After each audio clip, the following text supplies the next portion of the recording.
पड़ोशी को फसैवाकू षड्यंत्र करथिला हत्याकारी अखा भितरु नाबालकर मृतदेह मिलवा घटनार पर्दाफाश करिछि चंपुआ पुलिस।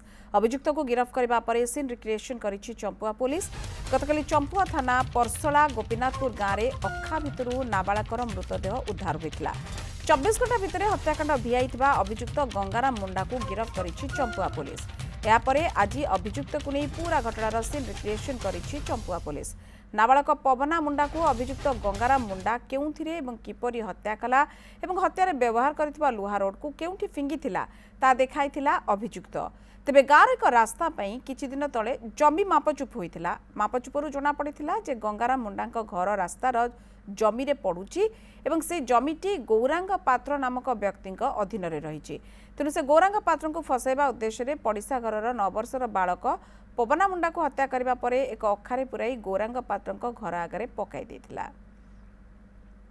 निर्मल पति आम बड़बिल प्रतिनिधि फोन लाइन अच्छा संपर्क में अधिक सूचना देवाई जदि कह निर्मल ये तो पूरा पूरा पर्दाफाश हो सारी जे पड़ोशी को फसैया पूरा चक्रांत होता किंतु सबकि स्पष्ट हो सारी एवं कौन खबर अच्छी ए संपर्क में?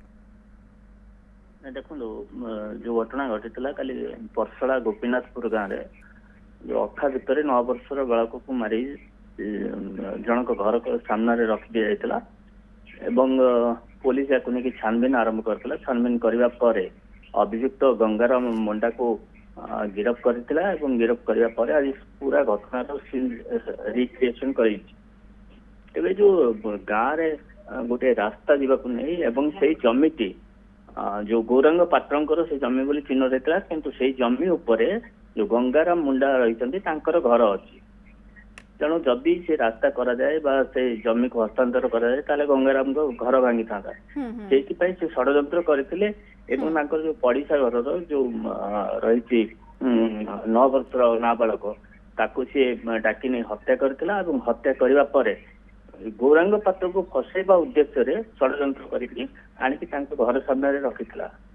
तो पुलिस पूरा घटना को गुरुत्वर सहित नहीं 3टी टीम गठन करथिला एवं 3टी टीम गठन करिया परे पूरा घटनार आज पर्दाफाश होइछि एवं तदंत एबे मध्ये जारी रही। बिल्कुल पर्दाफाश तो हेइछि घटना कौन थिला एवं प्रकृत दोषी किए जो अभियुक्त कह जाउछि सेन रिक्रिएशन हेइछि एवं सब कथा सत सत कहि सारी तेणु या आगो को जीव पुलिस। बहुत बहुत धन्यवाद निर्मल सब सूचना पाए।